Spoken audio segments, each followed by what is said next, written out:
Hey beautiful ladies of my heart, I am back to do an update on my review of the DermRays Revive. The first time I used it, I didn't use it correctly, and so I'd like to go back over it, make sure we didn't miss anything. Now you turn it on, the power button, for a couple seconds.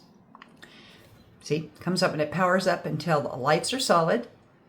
Now that's the very bottom setting, middle setting, and high. That's what I use, okay? And then you need to push the start button, and if you take it off your face for 10 seconds, you'll have to hit it again. It's just a way to keep it cool, I believe.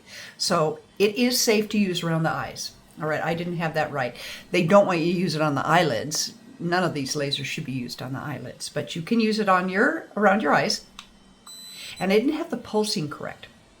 So I was going too quickly. So you hold it. Hear it? Oh, look like we had a laser flare. I'm doing 2. You can do 1, 2, whatever you feel comfortable doing. Do not use it on the eyelids. As I said, you use it up here and you pull your skin taut will help.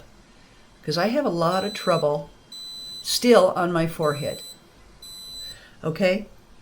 So you would pull your skin taut and make sure it's flush. Sometimes they say dragging it will work. I don't have luck. And it's a hard time with the Nira as well. So when I get to the fatty part, there you go.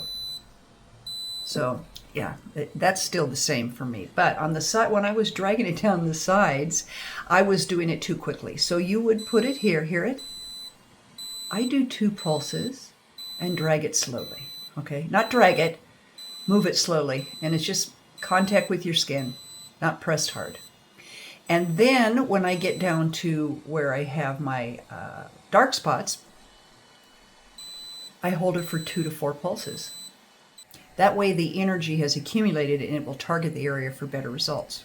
Okay, I have a dot under here I'm using as well. So you can use this all over your face and take your time. You can do it this way. Whoop. Hold it. Move it like this if you don't want to drag. Okay? All over your face. Neck, you want to hold it because mine's waddly. So you want to hold it firm. And I do drag it slowly. Not drag it, move it slowly.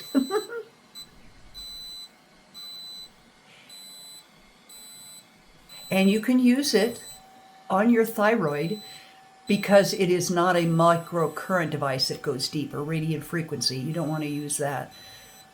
I don't have a thyroid, so I don't stress. And you can use it on your décolletage, on your hands. I have this spot here I was talking about. I hold that for 4 seconds, or 4 pulses. And then under my neck, the same. This, hold it for 2 seconds, turn it on.